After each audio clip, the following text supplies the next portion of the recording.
Before you try to strengthen, weaken, or spot flaws in an LSAT argument, you need to know how to take it apart.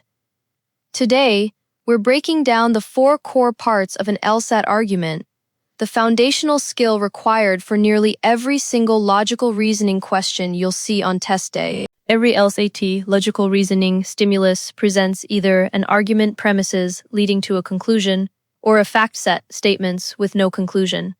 Fact sets primarily appear in must be true, including most strongly supported and cannot be true, and resolve the paradox questions. Arguments are required for question types that evaluate reasoning, such as flaw, weaken, strengthen, assumption, and method of reasoning. What distinguishes an argument from a fact set is the presence of a main conclusion.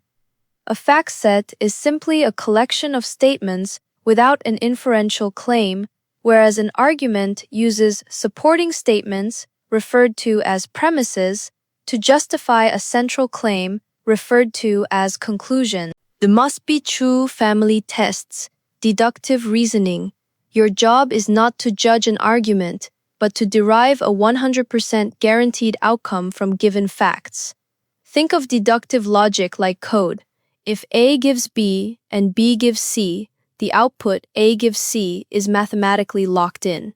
By contrast, question types like weaken, strengthen, and flaw evaluate inductive reasoning, arguments where the premises make the conclusion plausible but leave gaps that you must exploit, defend, or identify. In must-be-true questions, treat the stimulus like deterministic code. The provided facts are fixed input rules. For example, A gives B and B gives C, and the correct answer is a guaranteed output. For example, A arrow C, triggered by those rules. Your job is not to evaluate or judge the logic, but to run the program and identify the only outcome it mathematically permits. In this sense, must-be-true questions are exercises in mechanical deduction rather than persuasion. Because the stimulus provides fixed rules rather than an argument trying to convince you, there is no inferential leap to judge.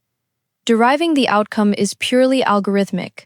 Once the trigger A is activated, the result B executes automatically. By contrast, argument-based questions, for example, flaw, weaken, and strengthen, test inductive reasoning. Here, you are in a courtroom. The author acts like a trial lawyer, much like Atticus Finch in To Kill a Mockingbird, holding up pieces of evidence to persuade a skeptical jury. Your job is not to run deterministic code, but to evaluate how well that evidence actually supports the verdict. In deductive reasoning, for example, must be true, the conclusion is a guaranteed deduction with 100% certainty that is mathematically locked in by the stated facts. In inductive reasoning, for example, strengthen, weaken, or flaw, the conclusion is an unproven claim whose truth is never fully guaranteed by the premises alone. It is merely supported with varying degrees of plausibility, always leaving a logical gap. Unlike the deterministic chain of deductive reasoning, A gives B and B gives C implies A gives C, inductive reasoning centers on evaluating a gap between known evidence and an unproven claim. Given facts A and B, does claim X actually follow? Why or why not? Question type breakdown. The inductive inquiries. Every argument-based question type on the LSAT investigates this gap from a distinct tactical angle. Flaw in the reasoning. Why does evidence A and B fail to fully prove conclusion X? What error did the author commit? Weaken. What new piece of evidence exposes the gap and makes conclusion X less plausible? Strengthen. What new piece of evidence narrows the gap and makes conclusion X more plausible? Necessary assumption. What unstated requirement must be true for conclusion X to even have a chance of holding? If negated, does the argument collapse? Sufficient assumption. What missing rule or fact completely closes the gap, turning the inductive claim into a 100% airtight deductive certainty? Principle, strengthen, justify. What broad rule or standard justifies drawing conclusion X strictly on the basis of facts A and B? The takeaway is simple.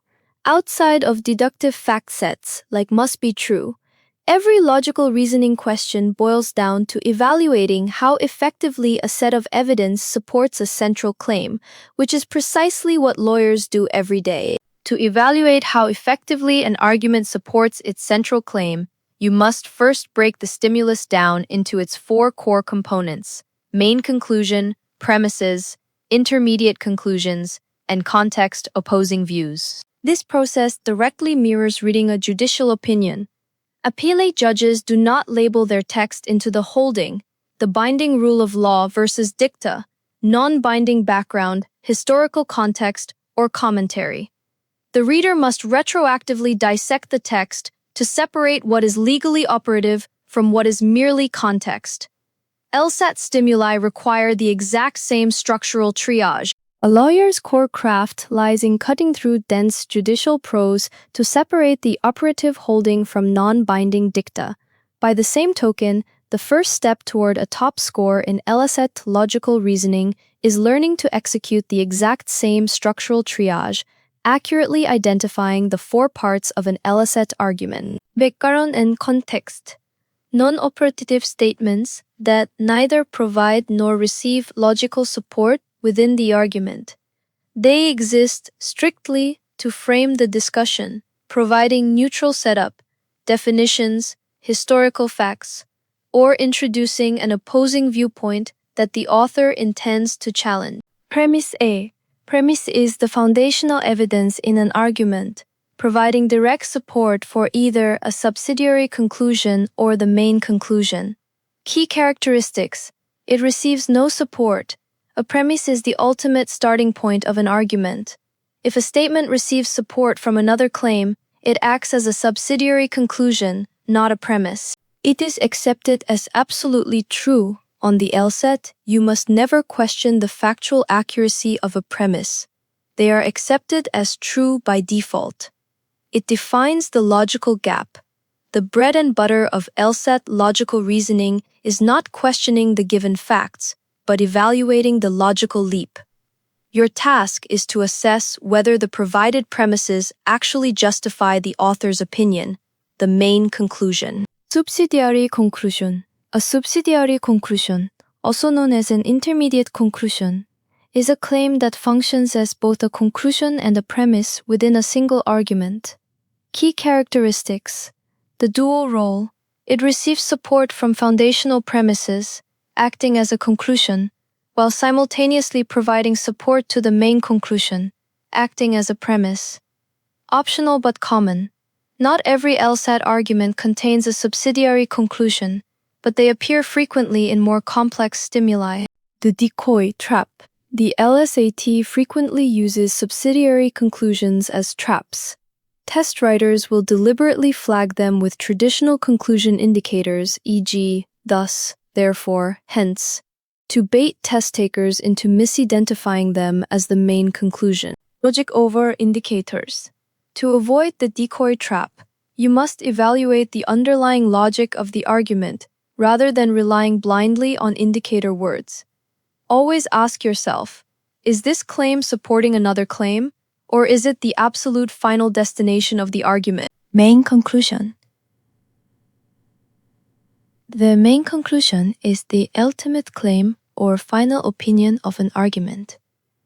It is the definitive endpoint that the author wants you to believe, designed to be supported by all premises and subsidiary conclusions. Key characteristics and strategy. The ultimate endpoint. It receives support from other statements in the stimulus, but it never supports any other statement itself.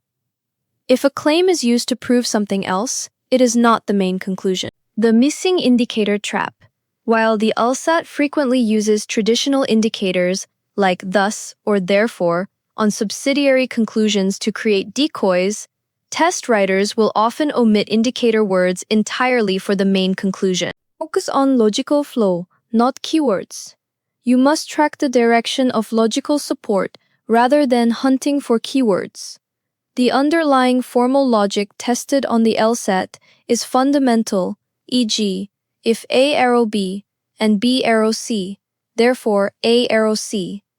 The true difficulty lies in parsing the text to find those relationships. the core of advanced questions. Accurately and quickly identifying the main conclusion is the mandatory first step for advanced logical reasoning question types, such as flaw, necessary assumption, and strengthen, weaken. A note on raw reading ability. If you consistently struggle to identify or paraphrase the main conclusion in your own words, your raw reading comprehension needs strengthening before you continue burning through practice problems. Actionable advice. Take a step back and spend time reading dense, argumentative texts, e.g., The Economist, U.S. Supreme Court opinions, or academic journals. Practice gisting by summarizing the core point of each paragraph in a single sentence. The reality, stripped of its dense textual flair, LSAT logic is surprisingly simple. Once your raw reading ability is up to par, differentiating between premises, subsidiary conclusions, and the main conclusion will become self-evident. In addition to these four parts, please highlight background, premise, and conclusion indicators in orange. For example, although for background, due to and because for premises, thus and therefore for conclusions. For inductive LR questions, all types except must be true, most strongly supported, separating the argument into its four parts, or three, if there is no subsidiary conclusion, is a crucial first step. To accurately evaluate how well the premises support the conclusion, you must isolate these components. Pulling them apart allows you to objectively analyze the argument's leap of faith. Alright, so that wraps up our step-by-step breakdown of the four parts of an LSAT argument. I hope you found today's lesson valuable. Thank you so much for liking and subscribing. Before we sign off, let's decompress with a bit of intellectual fun. If you ever visit Korea, you might find yourself curious about its deep roots in history, culture, and philosophy.